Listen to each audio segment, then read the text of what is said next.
Welcome to this explainer on the brand new Income Tax Act 2025. Whether you're a practicing chartered accountant, a tax student, or a business owner trying to navigate this new regulatory landscape, you are exactly where you need to be. Today, we're unpacking a massive foundational concept in international tax and transfer pricing. Picture this. An Indian manufacturer takes out a massive loan from a foreign entity just to expand their operations. Now, on paper, they're two totally independent companies. But does that huge financial lifeline suddenly turn them into related parties for tax purposes? Exactly when does a normal business deal cross the line into statutory control? Well, that's exactly what we're going to figure out today. To answer that, we'll quickly walk through our agenda: an introduction to Section 162, breaking down the strict mathematical conditions, a practical taxation example, essential compliance requirements, and finally, common mistakes and a quick summary. All right, Section 1. Introduction to Section 162. Let's set the stage. For the seasoned tax pros tuning in, you'll recognize this immediately. Section 162 of the 2025 Act is the direct successor to our old friend Section 92A of the 1961 Act. The section number has changed, sure, but the core mission? It's exactly the same. We are still regulating transfer pricing and making absolutely sure that transactions between related parties happen at an arm's length price. It's all about stopping profit shifting and defining who an associated enterprise, or AE, is. Well, that's step one. Now, here's a massive conceptual shift for your compliance timelines. We are officially dropping the whole previous year versus assessment year headache. It's gone. Under the 2025 Act, we've moved to a unified tax year concept. What does that mean for you? The year income is earned and the year it's assessed are now the exact same reference. So if a transaction happens in FY 2026-27, it's just assessed as tax year 2026-27. It completely strips away the old confusion and gets us in sync globally. So what actually makes an associated enterprise? Legally, Section 162 boils it down to participation in three big buckets: management, control, or capital. And this can happen directly, indirectly, or through some intermediary. It even kicks in if the exact same group of people pull the strings in both companies. But you know tax law, right? It never just leaves things as a broad concept. It gives us highly specific triggers. Which brings us to Section 2, breaking down the conditions. Let's put some hard numbers to these technical thresholds. We know tax law loves a strict metric. Under Section 162, two entities are officially deemed AEs if they cross certain red lines at any point during the tax year. Number 1, voting power. 26% or more held by one entity in the other. Number 2, loans. If one company gives a loan making up 51% or more of the borrowing company's total asset book value, boom, they're AEs. Actually, that answers our hook question from a minute ago. And number 3, guarantees. Guaranteeing 10% or more of the other entity's total borrowings triggers the exact same transfer pricing rules. Hit any of these numbers and you're caught.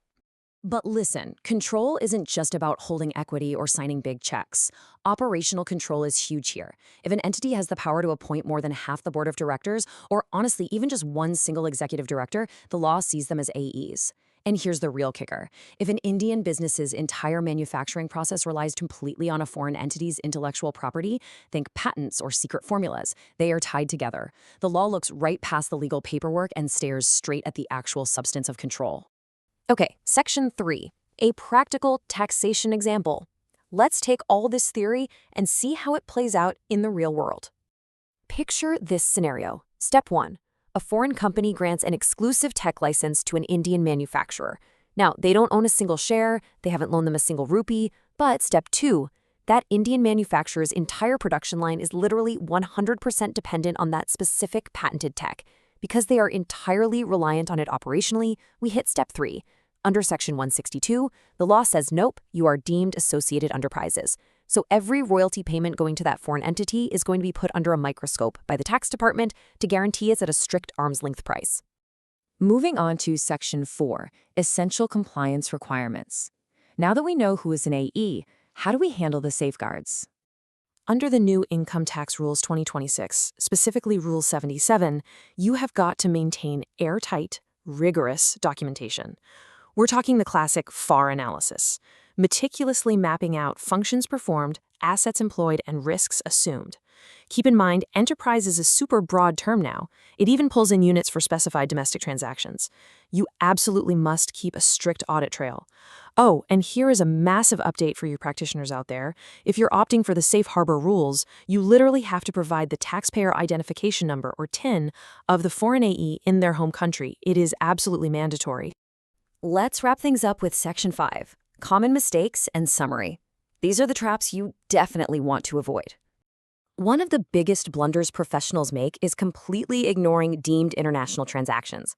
Under Section 163(2) of the 2025 Act, if an Indian company deals with an independent third party, but the terms of that deal were already cooked up by a prior agreement with their foreign AE, yeah, that is treated as an AE transaction. Inserting a third party in the middle doesn't magically bypass the rules. Another huge mistake, assuming safe harbor is a free pass everywhere. It's not. It is absolutely prohibited for transactions with AEs located in notified, no-tax or low-tax jurisdictions under Section 176. Always check the jurisdiction. So, let's lock in our 4 key takeaways for today. First, Section 162 of the 2025 Act is the modern replacement for the old Section 92A.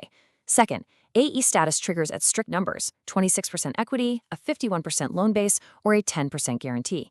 Third, keep a sharp eye out for indirect control, whether that's board dominance or total IP dependency. And fourth, strictly complying with the documentation standards in Rule 77 of the 2026 rules is basically your best defense against transfer pricing litigation. Before we go, ask yourself, as global tax structures rapidly evolve, is your international supply chain optimized for efficiency, or is it just a transfer pricing audit waiting to happen? Definitely food for thought. Thank you so much for tuning in. Please like, subscribe, and share. This explainer is for educational purposes only and does not constitute professional advice. Tax laws are always subject to amendments, so please consult your professional advisor before taking any action. This is an AI-generated educational explainer.